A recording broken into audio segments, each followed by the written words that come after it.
Well, good evening, everybody. All, like myself, enjoyed the play inside, and I think it was a wonderful play, and I think everybody involved with it deserves a round of applause.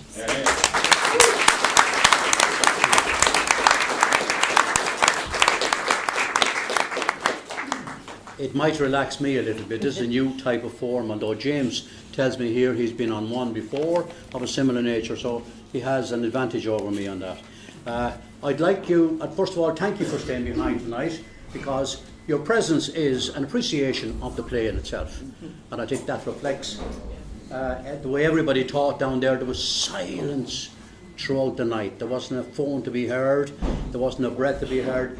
All I could hear was my little fella here going, I said, well, is this, when this is over, you're up, you know. So look, I want to thank you again. And beside me here on my right, we have 4 people who are going to help us through our dialogue for the night. We won't call it a forum or anything spectacular like that, but we're going to have a question and answers in as much as we want to talk about references to Naas and to the period and the time. A good lot of what went on in the play actually will repeat itself here again. So on my right, Ailish, who did take a wonderful part in the play tonight. Catty, as in Scuffle, is that correct, Catty? That'll do, yeah. Catty, sorry, I should have said Ailish, apart from being an actress. She's a full-time actress and a very nice person to know in public relations as well, if you want her to do something. But Catty is a historian in residence in Dublin City Council. That's right. Yeah. Right? And she got a place beside James Lawless, who's, what is he? James Durney. A historian, what did I say? James Durney. Oh, sorry, James Durney, or James Lawless. You're on my mind as well. James Durney, James, apologies. Historian in residence with Kildare County Council and doing wonderful work for the last couple of years in relation to the decade of remembrance that we're all celebrating from time to time with events coming across the whole of Kildare, but particularly we're going to be seeing other items coming up about World War I shortly, and maybe James will tell us about it later on. Rena on my right, a local councillor, a local legal expert, and lives not too far from this. Rena Bracken, pardon? Retired councillor. If you've been gifted, you've been on his gifted. toes. I'm glad there's a spirit of lightheartedness about everything, because the whole thing tonight was very serious and very sad. Yeah. And there's a particular part about it, and maybe Rena Bracken, you should take the first question. You weren't meant to, but I have it down here. This is getting your own back. The audience tonight, and probably yourself, thought that Tom immersed himself very well into the part of Edward Noon, his family home, his neighbours, the town itself, and the nearness of rural Naas. Yes.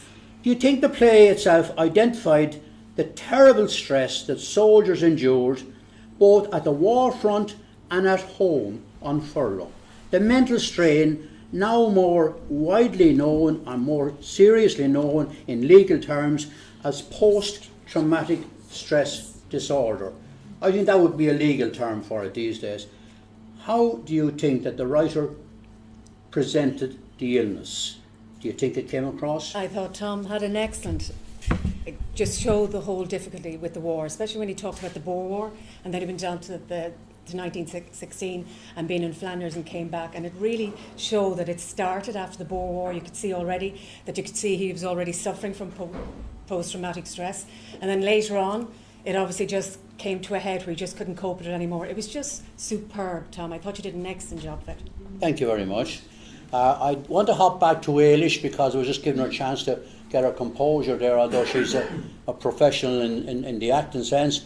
But Ailish, you have undoubted talents as an actress, and but apart from those talents, where did you get the inspiration for the period acting for the good lady who had so much cursing and swearing and other problems? You don't come across to me as that type of person. Well, that's Tom Noon. That's the writer. So that's the voice that he gave this character. The great thing about Mary Riley is that we knew a lot about her. You know, because when you approach a character, the first thing you do is you scour the text for facts about the character. So what does she say about herself? What do other people say about her? What is known about her? So you kind of build up this fictional life, but we actually knew facts about Mary. So very tragic things. I mean, Tom would say himself that he was able to, paint such a vivid picture of his great-grandfather because, number one, he was in the army, so there were lots of records, and number two, he was in and out of courts, so there were lots of records. So Mary Riley was in and out of courts. So the broken windows, the beating the child with the poker. I mean, these things happened, unfortunately. So she was 24, I think, around about the time when her children were taken away from her. So she was imprisoned in Mountjoy for breaking the window, putting her fist through the window, and her children were taken away from her. Her husband was away, obviously. So who else was going to look after them? So then begins this struggle to get them back. So you have some facts to go with, and then you have the voice of the character, which was really strongly there. And I have to say it was challenging for me because well, you fitted the bill very well. Like you fitted the bill very well. Well done to you.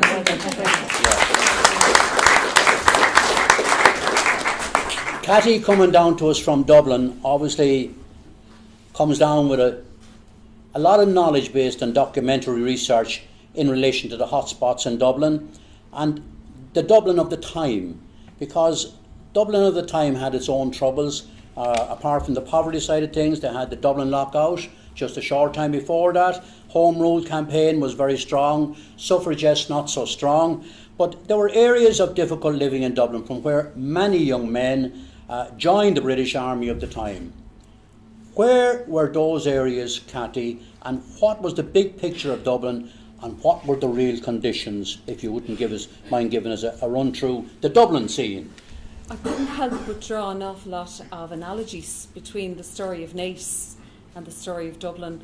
If I just take one little part of Dublin, which would be right in South Central, Dolphin's Barn would have been quite a rural part of Dublin at the time, and ironically it's on the road in from Naas, if you like. If you just keep going in a straight line, you'll come through Dolphin's Barn. From there, 33 men didn't come back, which was a huge chunk of young men from one part of Dublin. And if you do the calculation, they say a third of those that went to war didn't come back. So I reckon about 100 men or so from the Dolphin's Barn area went to war, and 33 or thereabouts of them didn't come back. So Naas, the figure used in the play was 200 from the town had gone to the war. So do your own calculations. The death figure is probably somewhere in 60s. 60s, 50. Yeah, so that just shows you that rule of thumb isn't far out. Mm-hmm. And that's an awful lot of men of the same age to go in any community at any one time. Mm-hmm. The parts of Dublin that I'm speaking about, a lot of them were employees of Guinness's. And Guinness struck a deal. They would pay so much of your wages if you signed up to go to war. So the 23 shillings that was mentioned in the play, multiply that out by another sum of money coming in from Guinness. You know, your part of your income from Guinness was also coming into the home. In a way, it was nearly an opportunity you couldn't refuse. The sad part of that is Guinness, the employees of Guinness were usually all from one family. So I've one particular group that I was looking at. There's a part in Rialto building, some of you might have heard of it. It's in a housing estate put together. 6 from that estate didn't come back. 2 of them were brothers, and one of them was a cousin of the brothers, and they were all connected to Guinness's in some way. So that's where you get these hotspots, as you referred to, where people were from a community, but also a working community, the pressures that would have been there to sign up to go, and also the opportunity that it represented. Because you think about homelessness now, but imagine getting the chance to get a deposit for a house if you went to war, just for, like, it was going to be over by Christmas, you know, so you would get a few bob together, everybody had a chance. it was a job guaranteed when you came back. The bit they forgot to tell you about was you might get killed or come back severely shell-shocked or whatever. That's the bit they left out. So, yes, the hotspots were around in Thanks, towns, Cathy. And now I'm going to ask James if he would give us a briefing. I know he's written an awful lot about the whole of County Kildare, but particularly he has emphasised quite a bit about Naas and has written separately about Naas. So, James, maybe you'd give us something similar to Cathy on what you can identify with the Naas areas. Well, Chevy, I put it all in a book, of course. Get a plug in for the book. In a time Another of Joe war. Duffy, yeah. Kildare 1914, get a picture of that there. But Mary Riley featured in this book. Edward Noon featured in this book originally. And the story of Mary Riley was kind of used as a synopsis of the story of what were called the separation women. Women that were left behind. And most of them were okay. Some of them did struggle with loneliness and struggled with drink, because it was for a time, in that time of war, the first time that women actually had money in their hand, because the man usually looked after the household and he looked after the money. He never gave his wife any money. We're talking about the working classes or the lower classes or the people that were unemployed. They did not share the money. The husband came home with the money. When he was gone off to war, and some of the wives were delighted that the husband were gone off to war, and some of them were afraid that some of them never came back. Mm-hmm. But when they did go away, the women were left to look after the house. Some of them, of course, fell by the wayside. Most of them didn't. But Mary Riley is a synopsis of the women that did. And the story about the pledge, about Colonel de Bourgh and all that's in the book. Again, I didn't dwell too much on it because I was aware that this woman was real, and people in the town could be related to her. So I ended the story of Mary Riley on a happy note when she took the pledge, and she went down to the parish priest, and she brought the constable went with her and came back up, and she took the pledge. And I left it at that. It was a happy ending to it. Fully aware that there wasn't a happy ending to it, but I didn't want to dwell on that. But what Cathy was saying then about how many men went off from the town and how many men came back, and a lot of them came back minus an arm, minus a leg, minus an eye, minus a hand, like Tommy Higgins sent back from prison of war camp with one of his hands missing. And then there was, for years and years, and you would probably remember some of the men that were shell-shocked that lived here, like Tommy Lewis and Andy Murphy, that have lived in the town, had to live with the pain of war, the shell-shock, like Eddie Noon and that. And Tom done that fantastically. Very, very moving. And this was people that lived maybe 50 years after the war and had to live with these demons, with these horrors. My own great-grandfather was a victim of the war. He was shell-shocked after being severely wounded in France. And my wife, Caroline, her grandfather had lost a leg in the First World War and was severely shell-shocked.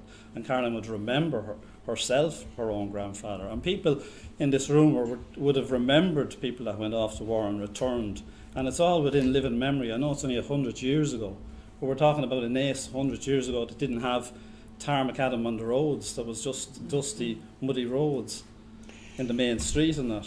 Thanks, James. And the streets and the areas around Naas, some of them are mentioned on the play tonight. You have a few more to answer to that or to add to that, I'm sure, up around by... well, again, this is where most of the soldiers came from the back lanes and cottages of Naas. There was no social housing in Naas at that time. The first social houses built in Naas were in 1899. The road on the Dublin Road where Shamie Curran lives, those houses were completed in 1914. They were the second row of houses that were built in there. So most people lived in small cottages that they had to pay rent for and found it hard to pay rent, found it hard to come up with some money. So entrance into the army gave you money, and the wife got the money when the husband went away, and she was able to live quite well. And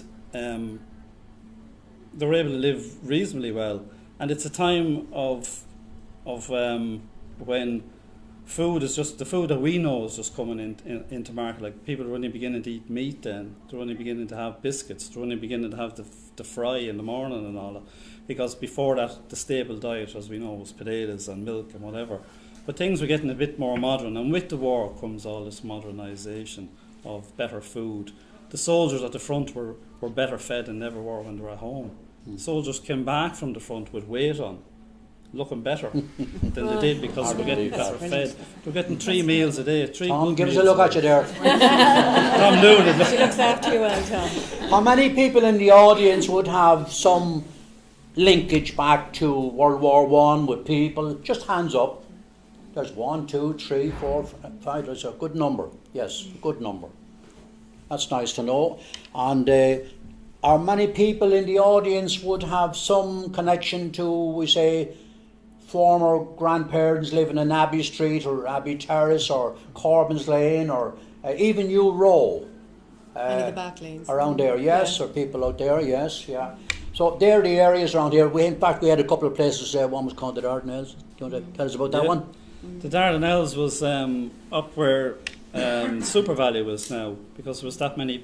There was a row of houses there known as the Dardanelles because there were that many people from Naas who had served at the Dardanelles that when they came back they were all living along here. I think the Gunnar Pearce and that would have been one of those that was living that I can think of straight off. Many of the side lanes and cottages like Back Lane and that was loads of ex-soldiers living there. I'm going to switch to Catty. The word funeral was mentioned tonight and it really caught me by surprise. Maybe it's because I thought there were no such thing as funerals from the number of people who died at war. But Catty, could you expand or tell us any more about the funerals that Eilish and or whoever was describing it tonight? Yes. There was a funeral described anyway, and it really caught me because I never heard anybody talking about firing volleys and draping the flag at that time, but was there any records of that type of thing? There's a couple of things. Quite interestingly, some of the war dead are not from the war front. You know, try, if you look at the list, I'll give you one really good example. There's a chap called Alan Livingston Ramsey, and he was killed, of all places, outside James's Hospital, which we know as James's Hospital today. But he was killed there during the 1916 Rising by another Dublin man. You know, so and he's buried in Mount Jerome, but he appears on the Commonwealth War Graves Commission listing.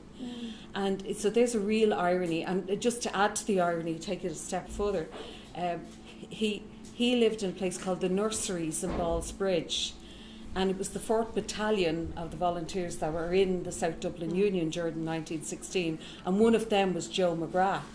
And Joe McGrath's sweepstakes frame, you know, just to fill the story, and the sweepstakes in Ballsbridge are on the site of the Nurseries in Ballsbridge. So talk about irony and things like that. So that would have been one funeral that was held in Dublin. Another little thing, just it's sort of on the funeral theme, we have a burial in Old St. Mary's, we have an inscription on a headstone in Old St. Mary's in Crumlin. And it is of a chap called Dunn, Albert Dunn, and he's typical of what was featured in the play tonight. His family were a military family, so his ancestor was a man called the Bugler Dunn, who had been at the Battle of Colenso, and he's famous for sounding the advance instead of the retreat on the bugle, and they just happened to win the battle, luckily for him. And he is the man, that boy, he was a bugler in the army. He is the man or the boy that we still have the Duchess of Cambridge, for example, giving the shamrock to the Irish regiments because he asked Queen Victoria to allow the Irish regiments wear the shamrock on Patrick's Day. So that tradition is still there. So of his family, a descendant of his is killed in World War I, and the inscription is on the family headstone in St. Mary's. But his grave, the Albert Dunn, who's down the family, who's in World War I, he's buried in France. So I can honestly tell you, I went to visit his grave in France and I've seen the inscription in St. Mary's. So that was the way a mother had to cope, because she'll never have a chance to go visit a grave in France, even if a grave existed. But they put the inscription on the headstone. So it's little things like that I suppose are ways people managed and linked up, and it's sort of on the funeral theme. Thanks, Caddy. I'm now going to ask Eilish from the other side of the border, where there would have been a lot of regiments and battalions that signed up for World War I too, and they also had a lot of deaths, decimation of their battalions and regiments. How would they have done the funerals in Northern Ireland at the time, or was there any such thing as a Northern difference to the Southern effort? There was no border at the time. I wouldn't be able to answer that question, but I just talking about the headstones there reminded me of the what happened with Annie Noon, Edward's wife. So Edward's gravestone, and jump in here, Tom, please. Edward's gravestone is in the new cemetery, which is St Corbin's. It was a new cemetery at the time, and Annie is also buried there, correct? But there is no inscription, because you can't tamper with that. That's right. Gravestone. Yeah. Right, yeah. I just also wanted to say, in relation to your first question, that Annie Noon went on to live into her 80s, was it? And so we were able to, Mary Paracooney, who played Annie, was able to talk to people who knew her. So in terms of, researching your character, that's absolutely amazing. And so she was able to find out that Annie was a very stoic, pragmatic woman, who seemed to be able to put it all behind her and move on. So strong-minded. Mary was able to take that into, her portrayal of how Annie dealt with the death. Cathy, there's a lot of poignancy and sadness and sympathy around the terrible wartime stories of World War I, and to a degree it's only now been recognised by the state. And a great volume of Irish people with such days in Dublin as Poppy Days or War Dead commemorations and Remembrance Days. Do you think those ceremonies and reflections are justified and perhaps overdue? Oh, I think they're completely overdue. I have absolutely no doubt. If I'll give you one little story, I have another one. I've been researching the 33 boys that I found from around Gustaf's Barn, and here's one little story that I had.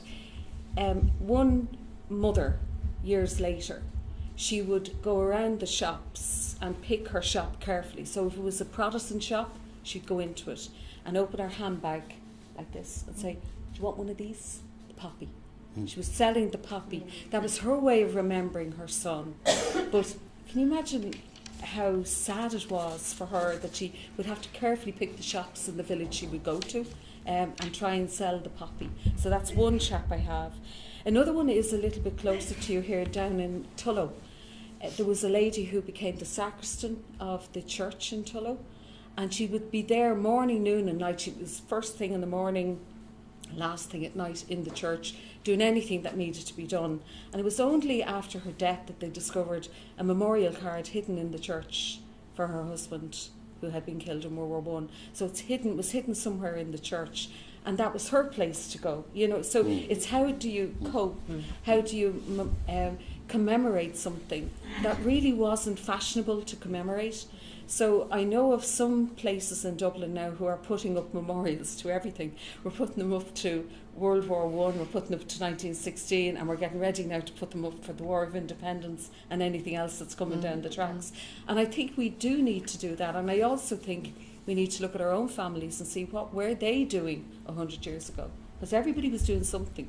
Everyone was affected in some way. Thanks, Cathy. So I think that's the way to commemorate. James, how are we on that particular front? I think we're doing pretty well now on that front in Kildare. We have done an awful lot of work. We have a lot of work to do as well. On the anniversary of the end of the war this year, the 11th of November, at 11 o'clock, in the Áras Kildare, there will be a commemoration. There are no invitations going out because everybody's invited. Anyone can go. You don't need an invitation. Special day. Just turn up, and on that day we will commemorate the men from Kildare, and one woman, I must add, who died in the First World War. Thanks. And there'll be a lot of things happening in and around the county. On Same day. Thanks, James.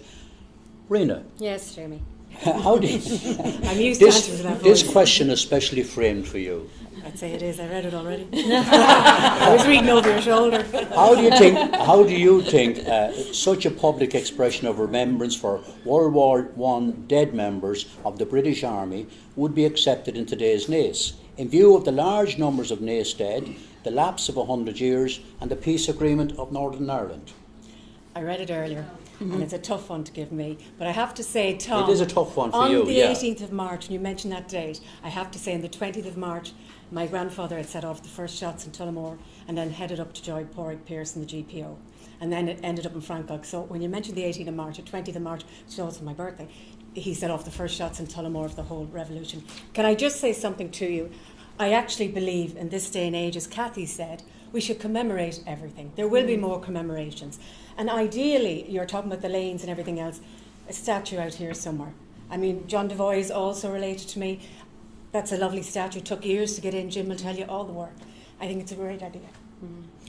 Thank you, Rena. I remember every bit of that, and I have it all You hold me recorded. to that training. Ailish, coming back to your part in the play, and you had two audiences. You had a Naas audience and you had an Edinburgh audience. Did you get or feel any different reaction in Edinburgh as against the reaction you got in Naas from the audiences? I suppose the Naas audiences have an extra layer of enjoyment that they get out of the play because of the people and places that are mentioned. So it's a familiarity, maybe they're related or connected to them, maybe they discover something about the town that they didn't know. The Edinburgh audiences didn't have that, although we did have a guy from Naas come and see the show, and he'd been living in London, and he'd actually been doing a show in the festival in the Fringe himself for a month. So he said it just made him feel really homesick, which was kind of sweet. But yeah, I mean, it was a concern of mine. I suppose I was wondering how this would go down, because it's a very, Naas is nearly a character in the play, but it was very, very well received, and we had some really heartwarming, I don't know if you want to call them reviews, but responses from people who went to see the show, whether they were connected to the military or whatever they felt the connection was. But it's such a universal story, how war is never a good thing really, and how it affects the people left behind. Well, that's, I suppose, thanks to the playwright, the way he made it a universal story. And the director. Yeah, and the director, and the audience, cast. and the part played by everybody. But thank you very much on that. James, this one is probably been half answered by yourself earlier on. Caddy has described what she was aware of on the funeral side of war things in Dublin. We didn't have anything of that nature. Do you record, or have you recorded, or anything like that in Naas? There's about a dozen or more ex or soldiers buried in St. Corbin's. They bought a special plot. It's over to the left on the, as it was the new cemetery at the time, and it's for soldiers who died at home. If you died at home in Naas, or if you died in an accident, or as like Edward Noon, you died from drowning, guys that came back and were wounded, they would be buried in that plot. So you would have had military funerals going from the barracks in Naas, which was the former Royal Dublin Fusiliers barracks, which is now the RS Kildare. You would have funerals going down through Naas with the Union Jack on it, on a gun carriage, probably preceded by the band of the Dublin Fusiliers, and buried in Naas Cemetery with a full volley of shots over it, military funerals. Right up to 1922. We did our bit. As a community, it was yes, on. We did, yeah. And the shops would close their blinds. It would have been, as it was when me and you were growing up, every shop in the place would close their blinds as a funeral went by. And that's the way it was. Now that you've touched on the shops, do you think that in the big picture, after 1916, when there would have been a shadow thrown over a lot of families who had members in the British Army, but then the shopkeepers were doing business with the British barracks and everything. There was a shadow thrown over the people who were in the army, but there was no shadow thrown over the shopkeepers or people who did business, and they carried on as normal. Do you think that was the way it worked out? Yeah, it was. I mean, some of the shopkeepers were involved in the Republican movement. Tommy Patterson in the main street, now the butchers that we all would have known. That whole family were heavily involved on the Republican side. Some of the other shopkeepers were loyal to the British, but they're all loyal to money, you know. And I mean, British soldiers had plenty of money to spend. Separation wives had plenty of money to spend, and nobody, as far as I can recall, refused any money went over the counter. Maybe when the Black and Tans came, things were a bit different, but they didn't pay for the drink anyway. They just took it. So in general, the business kept going. It kept going. Yeah. When obviously there was a lot of poverty around, and we would know it from our back lanes, and which were right, some of them right up there to the middle 40s, and maybe even to the 50s. Do you think that the pension recognition given to widows or people who were disabled were sufficient to give them a living life at the time, apart from the 23 shillings and Yeah. 13. what did Mary get? In the 13, 13, Yeah, wasn't it? 13 shillings. 13 shillings, yeah. 13 shillings and In the 1920s and 30s, when people were really, really hungry and poor, that pension made a difference. That was a Like wage, from a the- pension it was every a week. wage, yeah. And I know through Caroline's family, her grandfather lost his British Army pension because when he came back from the First World War, he joined the IRA, and he was jailed and he lost his British Army pension, and he didn't get it back until the 1930s. And it made a huge difference because sometimes he was out of work in that, because as a ex-British soldier, he wouldn't get as much employment as guys that had fought on the Republican side. So when he got his pension back in the 1930s, it made a huge difference in their life. Well, that actually brings me to the next question, which I was going to ask you as well. And to ask, was there any denial by the British War Office or a failure to give a pension recognition or other responsibilities, like medical aid to Irish World War I veterans or casualties? I mean, were they looked after? They were looked after, but you had to fight for your pension. It was the same on the Republican side. They were looked after. It And didn't women, come through the compliments of Major de Borg or whoever. well, they could, was looking they could after always write a letter Tom. for you, without a doubt. I mean, Yeah. and they would always provide work for ex-British soldiers and that as well, and Yeah. on the big estates and that. But the British Army did look after their pensioners and built houses for them as well. There was some houses built in County Kildare. And in general they did, but again you had to fight for it. They didn't knock on your door and hand you money, you just had to fight for it as well. Well, I was going to ask some members of the audience, because I know they're here beside me and around, that they did and probably would come out and say yes, they looked after those who were killed or who had served, because the little houses on the Dublin Road, they're no little houses, they're fine houses, Sean Noon. Yeah, okay, the house there. Tom Noon? Barney Kavanagh, is he not here?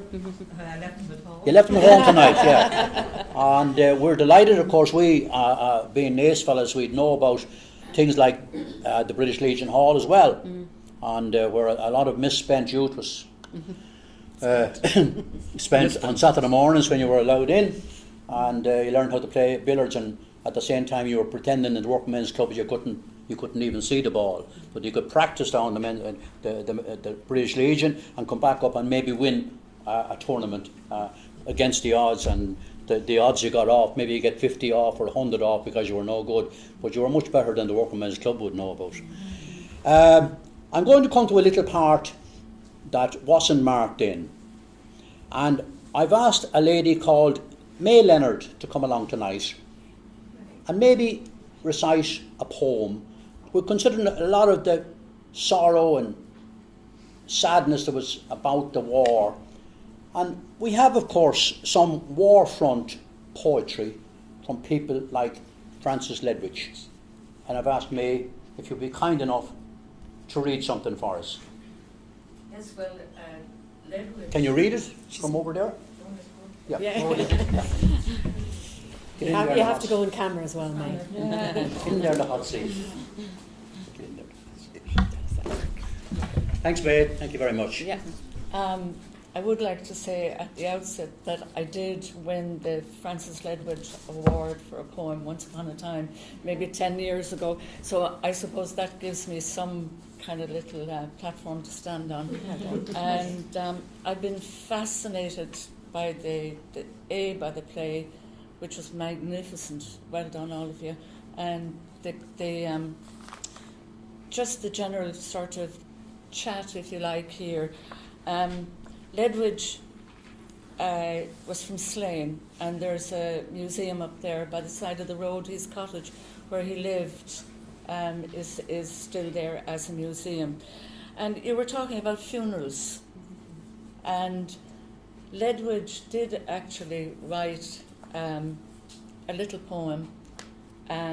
By the way, he was killed at Passchendaele in Belgium, isn't it? Mm-hmm. And this poem is A Soldier's Grave. Then in the lull of midnight, gentle arms lifted him slowly down the slope to death, lest he should hear again the mad alarms of battle, dying moans and painful breath.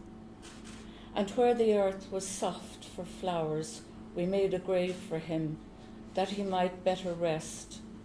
So spring shall come and leave it sweet arrayed, and there the lark shall turn her dewy nest. So that's their way of burying their dead in a gentle way. But I think everybody, I couldn't let it go by. Ledwidge's most famous poem is of course his lament for Thomas MacDonagh. We're getting 2 for the price of 1 now. Is this okay? Good, that's okay, yes. Yeah. He was a nationalist at heart, Ledwidge, but I wondered why he joined the British Army, and he joined in Richmond Barracks, and he said, I joined the British Army because she stood between Ireland and an enemy common to our civilization, and I would not have her say that she defended us while we did nothing at home but pass resolutions. So, is it okay if I read this one out? Yeah. Give it the tribute. To remember this at school, you must have learned it at school. He shall not hear the bittern cry in the wild sky where he is lain, nor voices of the sweeter birds above the wailing of the rain. Nor shall he know when loud March blows through slanting snows her fanfare shrill, blowing to flame the golden cup of many an upset daffodil. But when the dark cow leaves the moor and pastures poor with greedy weeds, perhaps he'll hear her low at morn, lifting her horn in pleasant meads. Thank you very much, Mary.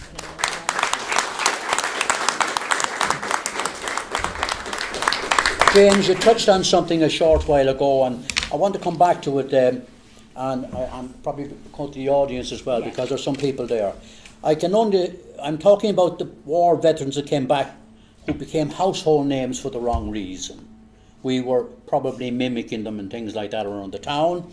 I can only describe the recognitions based on frailties rather than achievements, because we didn't recognise achievements, first of all, that they came home alive and things like that. As those I can remember were men with mind problems, deafness problems and fear problems. Can members of the audience remember any of those? James has mentioned some of them already. Sean, did you remember any of those? No? Anybody else? No? No, I think he mentioned Tommy Lewis. Who? Tommy Lewis. Tommy Lewis from down to King's Forest Fishery Lane. He was the brother of a lady called Biddy Brockle. Everybody knew the pair of them in the town. He, unfortunately, every so often would walk up the stick and he'd have a go at the Germans with a stick in the middle of the street type of thing, you know. I lived on the canal, and I was fortunate enough to be living near the Borgs, and we had a General de Borg, I can't remember his second name, but he had come back totally deaf, and we could creep up behind him and he'd never hear us, and he'd be hobbling along on the stick, and we of course would let out a big shout and run past him and things like that, which, you know, God forgive us for having done it at the time, but we didn't know any better. There were others, of course. You mentioned Murphy as well. Andy Murphy. Andy Murphy, who had his own problems, I think in and out of the pubs or something like that. But they were all, and there were a lot more than that. Of course, there were other people who had illnesses and they never came out of their houses, just never came out. they were afraid. Cathy, would that been a problem in Dublin? That would have been a problem in Dublin. And there's a Dubliner song, Hey Johnny McGrory, I don't know if anyone knows that song. And that's about it mentions a little laneway that I would have known as a kid. And it describes him as coming home half a man. And it's just that description, you know, it's done as a bawdy, you know, sing-along pub song, but it actually sums it up perfectly, that you had a whole cohort of people of a certain age who had returned from war damaged. And it was very, very hard in the Ireland of the time to sort of line that up against what we were going through ourselves, you know. So you had that whole cohort.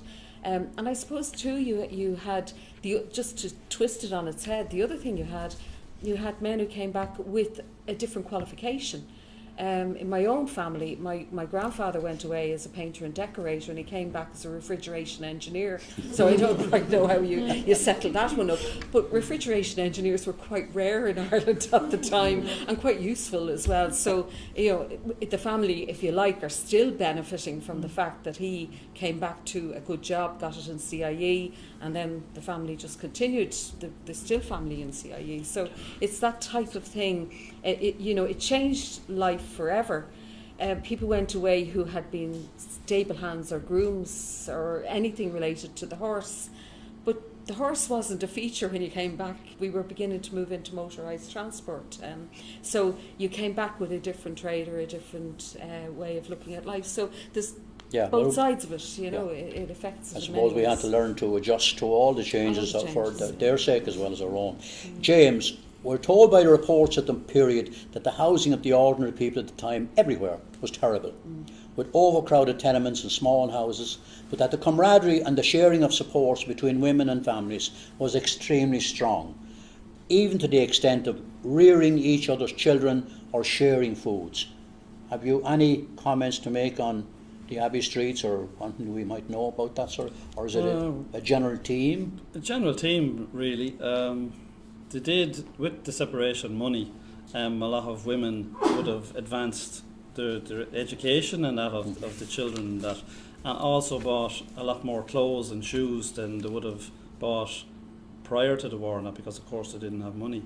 With the separation money, they did have a good advance in their own lifestyle and that, and people began to buy things that they never would have bought before and expect more then. So this is the big advances, as Cathy says, even advances in medicine, of course, because of the war and that.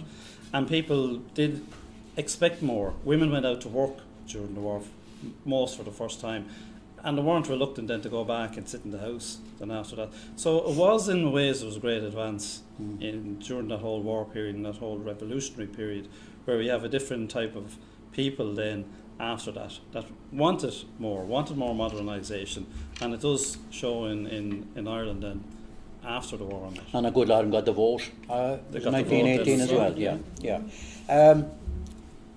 Audience, what was the audience and the panel's view? We'll ask the panel first to see what they have to say, of the most striking message of the play.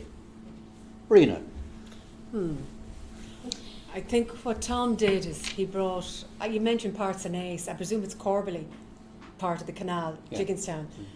And I haven't heard some of those words used for years. It was lovely just to hear old parts of Naas, the lanes, Basin Street. I was thinking of Landwires, I was thinking of Jack Plant in the corner. I'm not here that long either. I was born in the harbour, but all these places kept popping up. Corbin's Lane, and what's happened to it now with the school and everything else. And But you would have remembered Well Lane, wouldn't you? Well Lane, yes, and I noticed they call it the Well now, or just the Well, but Well Lane, great area. And then the coal yard, you've just brought everything together. It was great, the way you were able to, when you were acting out, each and every one of you, it was super. You were bringing in threads all the time, different areas of the town, different people. It was just so well done. So again, I say, I wasn't expecting this, Tom, at all. I thought it was terrific. So James, well done. how did you see the play? What was the most striking thing for you? Most striking you thing, put a good lot of it already in the book. Yeah, well, it's bringing the characters to life in the book, like Mary Riley, of course, Eilish done that fantastically, and it kind of brings her to life. And Ed Noon then as well comes to life in the book, or in the play as well. But I thought Tom captured that whole shell shock thing fantastically, because we can't understand it. We can't even come to at that time. It, Certainly was no understanding. Cathy, did you see? Yeah, what I thought was particularly poignant is the mention. There was no children in the play, but they were mentioned in it constantly. And so war isn't just about the man going to war or the battle being fought in Flanders or France or wherever it might be. It's about little children growing up in a house without a dad and my mum trying to cope with all that, and I thought that was captured particularly well. And that story, if you think about it, like 50,000 or thereabouts Dublin men, or 50,000 are commemorated in Island Bridge. That story is replicated 50,000 times around our country, and it's quite strong story to try and weave into a play with just 4 characters featuring on stage. So I thought that was really clever. Thanks, Caddy. I'm not going to ask Ailish that question. Members of the that would be very unfair, I think it would. Yeah. Members of the audience, who wants to venture what they thought was the most striking thing about the play? Was there a family association? Was very close, even though Ned went off on his own. The mention of Burke go on to serve as an MI6 agent after the Second World War, by any chance? Was Christy Burr brought up in I really can't answer that unless the Colonel James de can. Burgh he's talking about would be the father of the later Major de Major de Burgh, Burgh, who served in the Second World War. Yeah. Every man into the Borg family served somewhere in every war since about what was the guys way back 600 or 800 years ago. They seem to do nothing else on the war. I mean, that's one of the reasons why they're in this particular area. The Battle of the Boyne, the Surveyor General was the guy who got 2,500 acres around here, and that was how he was paid. So it stretches from here, the centre of the town, to Cardiffstown, and right out towards beyond the canal, out towards the Knox area, and that was the 2,500 acres he got for his payment. And Eric de Burgh was the man whose name I couldn't remember when. General Sir Eric de Burgh, another de Burgh from the period. And he was only a tiny little man. Even as a young fella, I was as tall as him. I was only a scut at the time anyway, yeah. Anybody else would venture on the striking parts of it? The poverty side, we've heard that we've very little in an awful lot of these rooms. We've very little on the stage tonight. Ailish is that producer, director. Potatoes. And there was a bottle kept coming up, the same bottle all the time. I would have remembered, like, my mum telling me about, like, her father being shell-shocked, and he used to pull them out of the bed in the middle of the night. Yeah. The plane went over and bring them into the ditches, and she said, like, you'd have little night dresses on you, you'd be shivering, waiting for him to tell you you could get out of the...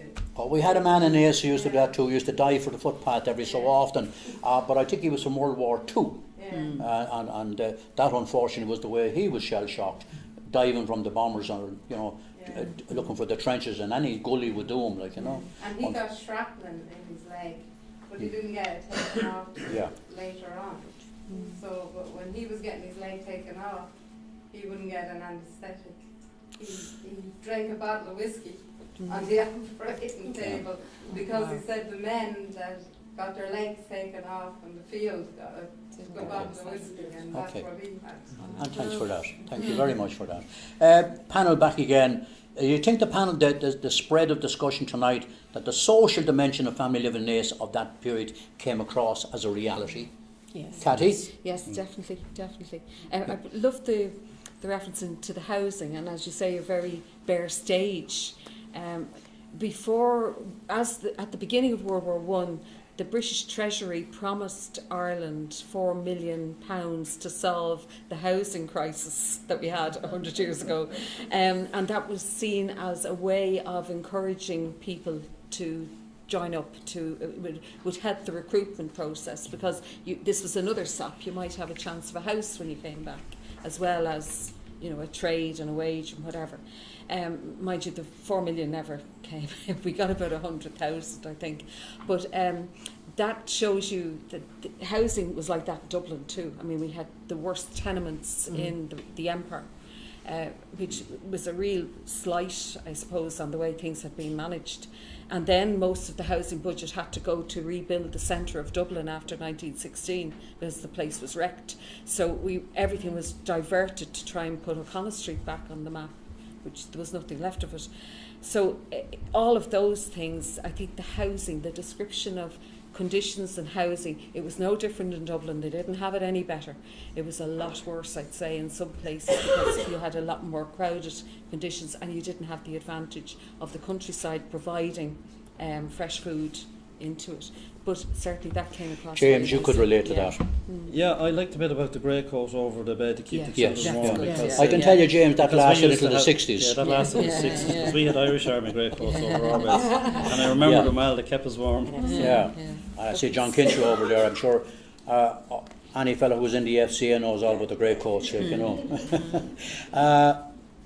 Yourself, Rena, what did you think? Well, I was just thinking about it when Kathy was talking about it. I was thinking about Home Rule, the 3 times, Roll It Over, Gladstone. I was just going through all the historic. You were bringing back the history now from secondary school.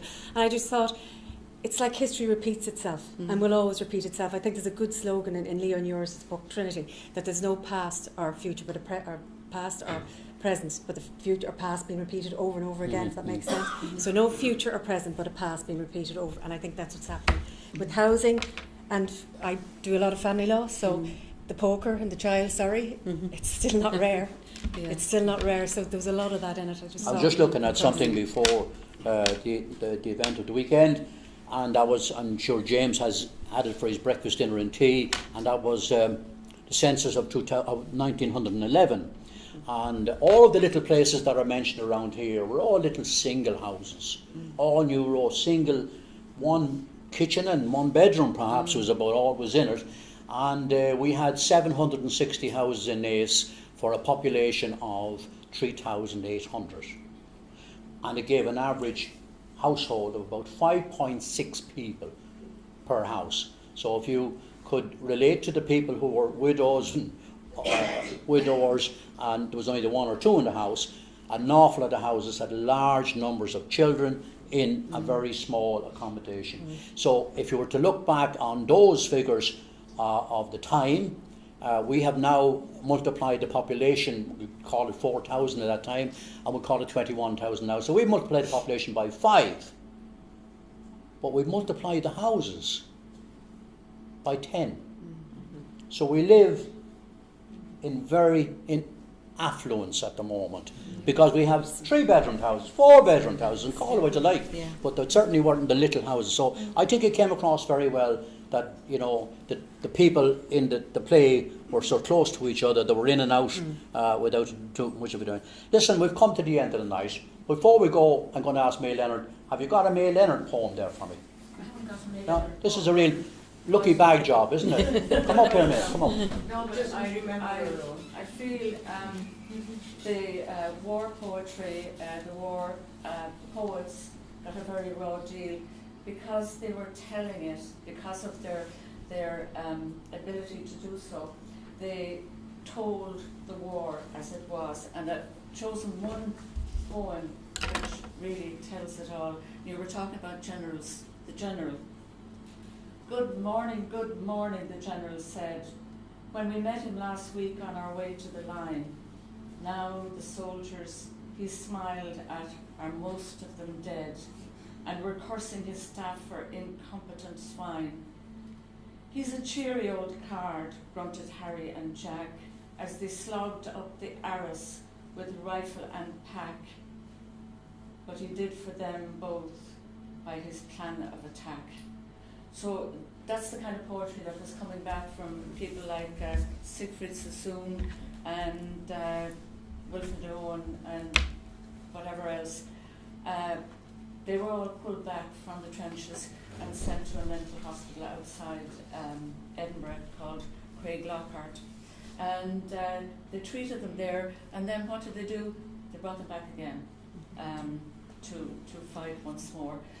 Siegfried Sassoon survived the war, but most of the others were killed. But the one that everybody that would remember is Flanders Fields. It wasn't a famous poet or anything who wrote that particular poem. It was a doctor, and he was from Canada. I'm sure you know it. In Flanders Fields, the poppies blow between the crosses, row on row, that mark our place, and in the sky the larks still bravely singing, fly, scarce heard amid the guns below. We are the dead. Short days ago we lived, felt dawn, saw sunset glow. Loved and were loved, and now we lie in Flanders fields. Take up your quarrel with the foe, to you from failing hands we throw the torch. Be yours to hold it high, if ye break faith with us who die. We shall not sleep, though poppies grow in Flanders fields. Thank you, Mayor. I've kept my last question for Ailish. I've forgotten I had left her out in the last circle there. Is there a question from the audience? No, I was just asking, you were saying the soldiers, the 90 families, what's the drop, how much the drop in living standard, how post-independence the family who received, soldier family received money, how much a drop in living standard was there and post-independence for those who had members of families serving in the British Army, you see, and general overall standards of living after he left, was there an overall drop in living standards more as post-independence? That's the main question I'm asking. I can't hear him very well, could you? Was there a drop We in don't living know. standards Okay. post Okay. independence? Particularly those who once served in the British Army, I guess, when they were no longer, no longer the British Army ceased to source employment, how much drop in living standard those things were? We only know the relevant one that was mentioned here tonight, and perhaps a little bit more. Yeah. It's too far back for us, I'm afraid, and it didn't come into my research for tonight. But the standard of Sorry about living In general. increased after the British left anyway. Yeah, You know, yeah. because Ireland was a better country. I think they made an effort at the very start. Yeah. But don't forget, immediately after the British, we had a need for a powerful army for a number of years to sustain the focus that the government had at the time. Again, I want to thank everybody, particularly Tom Noon and the full team. Without Tom, we wouldn't be discussing this here tonight. I want to thank the panel, James, Caddy, Rena and Ailish, for opening up and clarifying aspects of our town that may not have been previously asked. And May Leonard for her poetry, I want to thank her. And thanks to you, yourselves, the audience, for working with us here to make it a night anyway. I hope it's the sort of night that you'll remember. And I hope you enjoy the evening. Thank you very much.